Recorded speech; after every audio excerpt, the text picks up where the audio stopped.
अष्टम अध्याय शुंभ निशुंभ का युद्ध और उनका संहार। संस्कृत श्लोक एवं हिंदी अर्थ। रक्तबीज के वध से शुंभ निशुंभ का क्रोध। ऋषि उवाच हतं दृष्ट्वा महावीर्यं रक्तबीजं महासुरं शुंभो क्रुद्धो न्यगृह्णात् तत्कर्म चाम्राधिपः। हिंदी अर्थ। ऋषि बोले, जब महाबली रक्तबीज का वध हो गया तो शुंभ और निशुंभ इस पराक्रम को देखकर अत्यंत क्रोधित हो गए। अथ दैत्यमहासैन्यं देवी प्रति समाव्रजत शर्वशेन महता दुर्गा क्षोभितु तदा। हिंदी अर्थ। इसके बाद दैत्यराज शुंभ ने अपनी विशाल सेना को देवी के विरुद्ध भेजा और तीर, तलवार, गदा आदि से देवी पर प्रहार करने लगा। माँ दुर्गा की सहायक शक्तियों का प्रकट होना। देव्या युयुधिरे तत्र तान्यनिकानि दानवा शक्तिभ्यः शूलपट्टिशया खड्गया परशुपट्टिशया। हिंदी अर्थ। देवी के साथ सभी देवताओं की शक्तियां भी युद्ध करने लगीं। वे अस्त्र शस्त्रों से दैत्यों का नाश कर रही थीं। ब्रह्माणी ब्रह्मदंडेन वार्यामास दानवान महेश्वरी तु त्रिशूलेन वार्यामास तान रणे। हिंदी अर्थ। ब्रह्माणी देवी ने ब्रह्मदंड से दैत्यों का नाश किया और महेश्वरी ने अपने त्रिशूल से शत्रुओं का संहार किया। निशुंभ का वध। निशुंभस्तु गदापाणिर्गर्जन वार्यदंबिकाम सहस्राक्षस्मं वीर्यमात्मनो मन्यते स्मसः। हिंदी अर्थ। अब निशुंभ अपनी गदा लेकर देवी की ओर बढ़ा। वह अपने को इंद्र के समान बलशाली समझने लगा। तदा देवी त्रिशूलेन निशुंभन पातेत भुवि पुनश्चोत्थाय सोसर्या ययौ क्रुद्धो रणप्रति।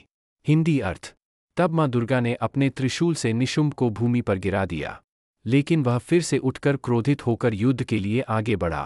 अथ क्रुद्धा चंडिका सा खड्गं तस्य शिरोहरत स ततो निपाताशु महती च महीगता। हिंदी अर्थ। अंतः माँ चंडिका ने अपने तलवार से निशुंभ का सिर काट दिया और वह भूमि पर गिरकर मरण को प्राप्त हुआ। शुंभ का अंतिम युद्ध और वध। शुंभ उवाच मां मूढ़े गर्वमातिष्ठत्वं देवी यदि मन्यसे युध्यस्वैकैव मद्भीत्या बह्वीर्भिः किंत्वया सह। हिंदी अर्थ। शुंभ ने कहा, हे मूर्खे, गर्व मत कर। यदि तुझे अपनी शक्ति पर भरोसा है तो अकेले मुझसे युद्ध कर। देवी उवाच एकोह जगतीत्रिग्रे योनियः सर्वस्य दैत्यप मया निर्मित में तद्धि ततो मयेव संहृतम। हिंदी अर्थ। देवी ने उत्तर दिया, हे दैत्य, इस समस्त संसार का मूल कारण मैं ही हूँ। मैंने इन सभी शक्तियों को उत्पन्न किया है और अब मैं इन्हें पुनः समाहित कर रही हूँ। ततो देवी महाघोरन शूलन जग्राह पांडुरम चिक्षेप च तदायांतन शुंभाय रणमूर्धनि। हिंदी अर्थ। इसके बाद माँ दुर्गा ने अपना अत्यंत भयानक त्रिशूल उठाया और उसे युद्धभूमि में शुंभ पर पूरी शक्ति से चला दिया।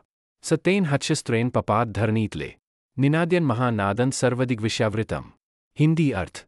जब त्रिशूल शुंभ के शरीर में समा गया तो वह भयंकर गर्जना करता हुआ भूमि पर गिर पड़ा और उसका अंत हो गया। अष्टम अध्याय का फलश्रुति। पाठ का लाभ।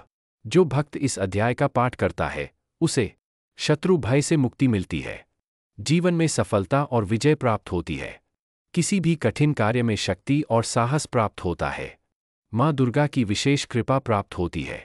अगर आपको यह अध्याय पसंद आया हो तो लाइक करें, शेयर करें और हमारे चैनल को सब्सक्राइब करें ताकि आपको आगे भी ऐसे ही ज्ञानवर्धक और प्रेरणादायक वीडियो मिलते रहें। माँ दुर्गा की कृपा आप सभी पर बनी रहे। जय माता दी।